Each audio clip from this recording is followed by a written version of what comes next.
Good morning. It is 6:31. Thank you for watching Wake Up Central. Happy Friday, everybody. Hope you had a great start to March Madness yesterday. Now, parts of the state, if you're watching March Madness, I did. I was watching the games. Kentucky lost. I was thrilled. And I'll tell you what, though, I don't know if I'm thrilled, though, if I'm trying to avoid the rain in parts of the state, because I know, some folks are going to see it. Parts will see it, others won't. Let's get a check of where it's at out there this morning as you wake up on this Friday morning. First, right now, we're going to take a look outside. No rain in downtown Little Rock at the moment. However, that's not to say we might not see some of those showers in the next couple of hours. Here's live radar. What we find is some widespread rain in parts of western Arkansas, eastern Oklahoma, and we're really watching what's moving in out of the south. You can see over the last hour as this loops, we're starting to see those rain showers really fill in from Camden through Arkadelphia and Pine Bluff. Maybe a couple of spotty sprinkles now getting closer into the metro.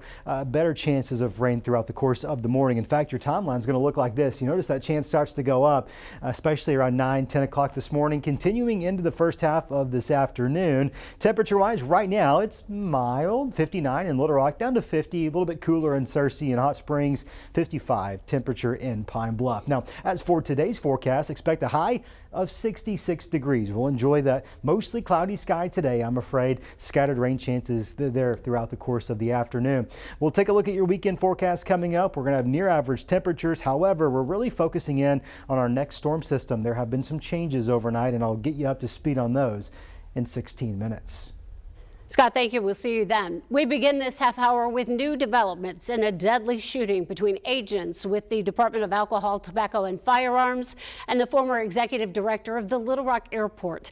THV 11 has learned more from an affidavit that does have parts of it redacted, but it does reveal the reason why the ATF was investigating Brian Malinowski. Wake Up Central's Journey Taylor joins us with the latest. Journey? Yeah, Karen, a redacted affidavit now revealing the ATF was investigating Brian Malinowski after guns in separate crimes across the country were traced back to him. Now, as of yesterday afternoon, officials at the airport confirming that Brian Malinowski has died. He served as the executive director at the airport for the past 8 years. ATF agents went to serve a search warrant at his home on Tuesday morning in West Little Rock, and at some point, shots were fired, injuring an agent and Malinowski. Now, according to the affidavit, Malinowski purchased more than 150 guns in the course of 2 years. The affidavit says at least 6 of those guns were recovered in separate crimes across the U.S. And during the course of the investigation, agents learned Malinowski was selling guns without a proper license and without doing the proper paperwork on those he was selling them to. Now, the affidavit has pictures of Malinowski at a gun show in which it allegedly shows him operating as a vendor. The agents say that during the interactions and purchases with him, Malinowski stated that he receives payment through cash, PayPal, and Zelle for the purchase or payment of those firearms. Now, through an attorney, the family of Brian Malinowski released a statement calling Malinowski a gun owner and enthusiast. The statement goes on to say, in part, quote, "We do not understand the government's decisions, which led to a dawn raid on a private home and triggered the use of deadly force. For now, we will wait for all the facts to come out," end quote. THV 11 will continue to search through the redacted 48-page affidavit and bring you the latest throughout the day on THV11.com and on air. I'm Journey Taylor for Wake Up Central. All right, so many questions to be answered. Thank you, Journey. Now to a crime alert this morning. Authorities in Yell County say they believe that they found the remains of a person who has been missing for a year and a half. Sheriff Nick Galt says a multi-agency search team scoured a property between Ola and Plainview in search of Dan Gibson.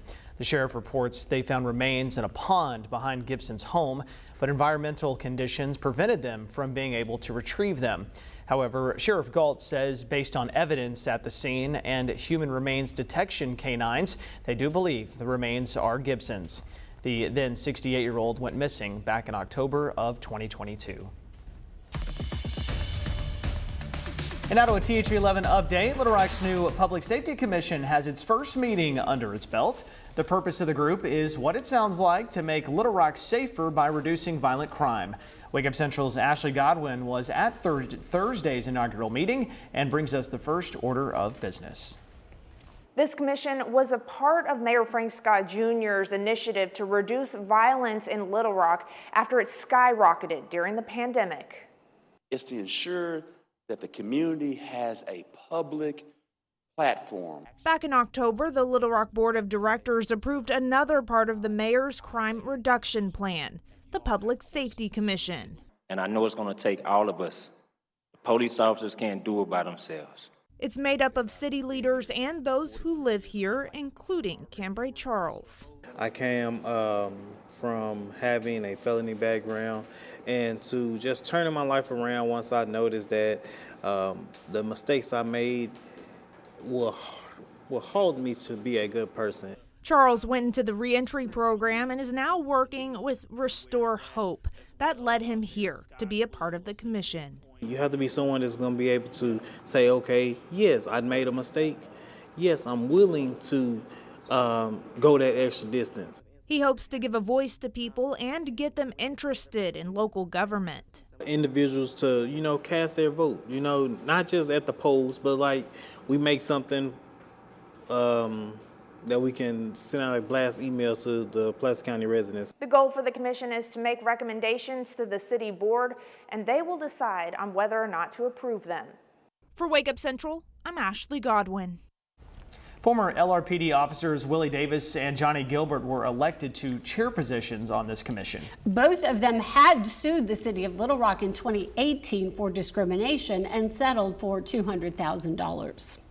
This morning, we're following a new development in the push to get a casino in Pope County. The Attorney General's office has approved the potential question for Arkansas's ballot in November. The petition would alter Amendment 100 passed by voters to authorize 4 casinos back in 2018. If the constitutional amendment is approved by voters, any casino license issued would also have to pass a county-wide special election. Supporters still need to gather 90,000 signatures to qualify the issue for November's ballot. It is 6:38 this morning, and a lot of us consider our pets family, and when they have health scares, we jump into action. Now a new resource is launching in Central Arkansas to transport your 4-legged friends on 4 wheels. Wake Up Central's Brooke Buckner shows us how a new pet ambulance could make a difference for pet parents in the area.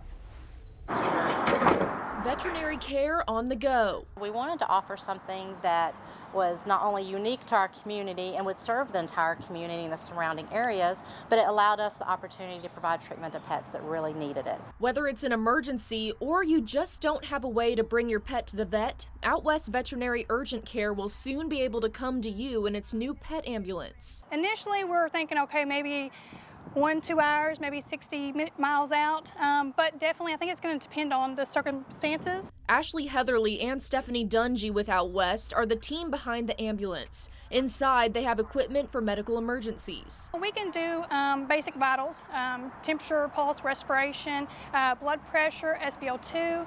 We also have the capability to do oxygen flow by while we're transporting. As our state continues to see a shortage of veterinarians, Dungy says she hopes it will strengthen relationships with animal hospitals in the area. The way I view it, we truly are, as an industry, one team. And I think the more we have that open relationship and working conditions between hospitals, perhaps that will also attract doctors to want to pick up shifts in this type of environment. Dr. Scott Koenig at Animal Family Practice in Bryant says he looks forward to having this resource for his clients. Any of those things that might be needed that can't be provided by an owner who's trying to make that 20-minute trip and bite their fingernails at the same time, because they're nervous. So knowing that they're going to be cared for, that's just going to be a great service. With this being a brand new service for our state and with no one for us to model it after, truly this will be a service that we kind of get to create and carve out as we begin it. For Wake Up Central, I'm Brooke Buckner.